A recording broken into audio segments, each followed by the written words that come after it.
Well, born at 5 weeks premature, Jeremy Sheward was given little chance of survival. But he's here to share his journey. Obviously, God had a different story. And that journey has him today serving as senior pastor of Country Hills Church in Kitchener, Waterloo area. Welcome, Jeremy. Great to have you here. It's good to be here. Now, some people might say, well, I kind of recognize his face because I saw him on 100 Huntley Street, I think, a little while back. And you were sat down with Moira, and you were talking about the story.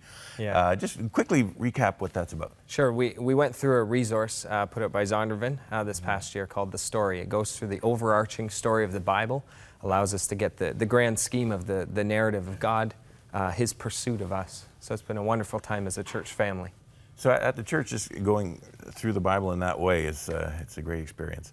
Definitely. Now, let's back up quite a ways for you. Yeah. Tell us about your experience as a newborn and what went wrong and then what went right. Yeah, not completely sure all what went wrong, but I was born very premature, had stopped growing inside my mother's womb. And it was through that experience that it really brought some spiritual fruit in my family. My mom had been raised with a mother who'd gone to Salvation Army. I've got great heritage there in Newfoundland with the Salvation Army. And the day I was born, they said I wouldn't make it. And my mom in the hospital reached in the bedside drawer and grabbed a Gideon Bible and read in the Psalms and prayed and said, God, if you just spare my son, you can have him, you can take him, you can use him. And that began a journey for our family, for our extended family. Those events just created some deeper faith moments for uncles and aunts of mine. So that began just a domino effect. Yeah. Sometimes those kind of tragedies or near tragedies are things that God can use just to, because a lot of times people they're just looking at the surface. They're not really thinking deeply about life issues until something like that happens, and they're able to look up finally and say, maybe God, can you help us out here? And so there were some health issues you dealt with as a young boy. I mean, I was born end of the year in December, so I was always a little behind in school. But even before that, they recognized I had problems with my eyes. One of the first things they discovered was that one eye was turned in, and as they did operations for that, they discovered cataracts, and so I had that dealt with as well. And through that process, we spent some time at Sick Kids in Toronto, and that became another journey point.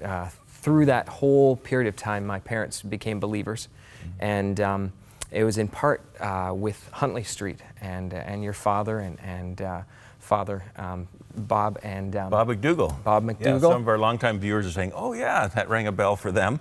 Yeah. So, on the way to the hospital, my parents brought me here and to pray with. Now, my at dad. that time, it was in downtown Toronto. It was in downtown at the Toronto. studio at the actual address 100 Huntley Street. Yes. Yeah. And you know, in dialoguing with them, trying to remember events, they remember about as much as me. I just remember I was really small, and I remember David praying over me, laying hands on me. He towered over me as a tall man. But God really did a number of works in me. I can see, obviously, today I have lots of eye issues still. But it's been through some of those adversities that God's done the greatest works in my life. And you were maybe how old at that time? 4 or 5. 4 or 5. 4 or 5, yeah. And then there came a point, still very young, where you really did heart business with God. Yeah, yeah.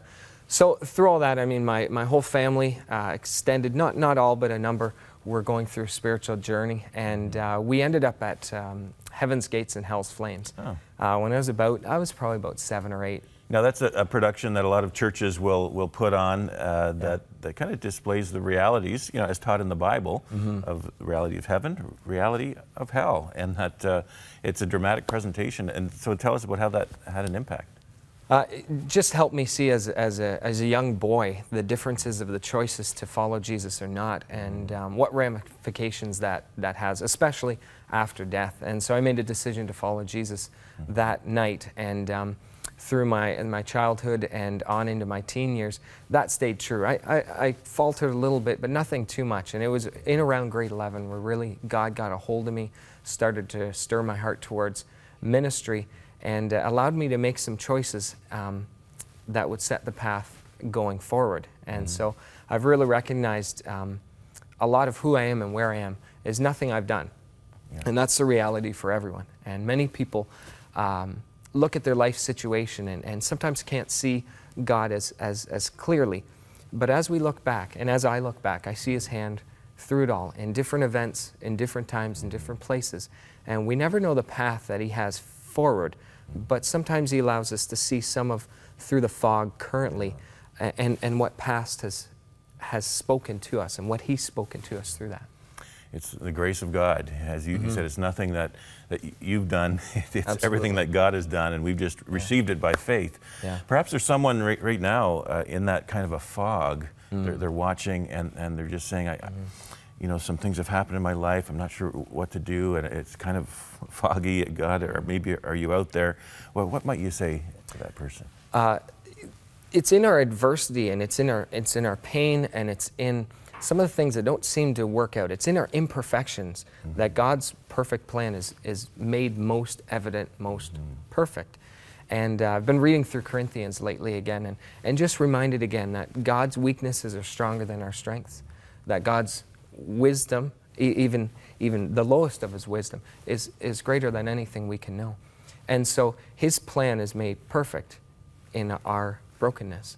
And the reality is, in our suffering, in the things we don't understand, in the times in life where we say, I don't know why this or this or this isn't going my way, or why was I born like this, or why was I into this family, or why do I have this problem? God doesn't use us in spite of who we are and how He's made us, and our scars and our wounds. He uses us because of them. And the greatest step we can take is to humbly accept that and walk forward and watch what God will do, because who I am, who you are, who we are, is greater because God has done that. We've made choices, yes, to walk that path, but really one of our steps is just very minor. It's the first thing in God doing great things. And so that humility and recognizing the brokenness is a real important key. And it's especially in those times where we don't see God that He's most there and most evident. Wow. Jeremy, well said. I know there's someone watching right now that you're saying that's connecting with me, and I need to see God in that light. I need Him in my life. You can call our prayer lines, 1-866-273-4444. We'd love to pray with you about that. You can just say in your own heart, Lord, I need you. Forgive me of my sins. Come into my life. Help me to see clearly through the fog, and guide me every day, I pray. Amen. Call our prayer lines. Do that. A family picture. Let's have a look at the fam. Okay, there you go. Who we're looking at? That is us in Ethiopia, and that would be my family. My middle daughter, Caitlin, on the end there. Alyssa is the tall one. She's 16. And Wesley, my boy, and my wonderful wife, Stephanie, in the middle there. So that's us with some scarves we've been given by some of the people we are serving there last summer when we had the chance to go. What a great thing to take a mission trip over there with the whole family. Yeah. Great opportunity. Yeah. What are we looking at here? This is a time just with some of the children we are serving through Christian Horizons Global. And I'm starting to present some gifts to them. It preceded a time of foot washing. Many of those children were HIV/AIDS positive. There's some shirts we gave just to remind them that we are equal with them in Canada. Yeah. We're not above them. They're our friends, and we love them very much. Yeah. So, what's next for Jeremy Schuert? We don't know. It's a great privilege to serve at the church we're at. It's the church I grew up in from the time it was planted by Pastor Mark Bolander. And to be able to lead a church that you've grown up in as a kid, to be through what I've been through. We've had all sorts of stuff with kids and problems with pregnancies and all sorts of things. But the opportunities that God gives, what I'm learning and continuing to see is that humility is the most important thing. And if we can humbly say yes to the opportunities that God gives, He just opens doors we never can imagine. So, you know, it'd be my current desire, we just stay where we are. We're really happy, and there's challenges and there's joys, and we love where we're serving. We love our neighbors and our community, but we don't know what God will continue to do. It's a walk of faith, isn't it? Absolutely. And thank you so much for coming by to share your story with us, and God bless you on your ongoing ministry there in Kitchener. Thank you.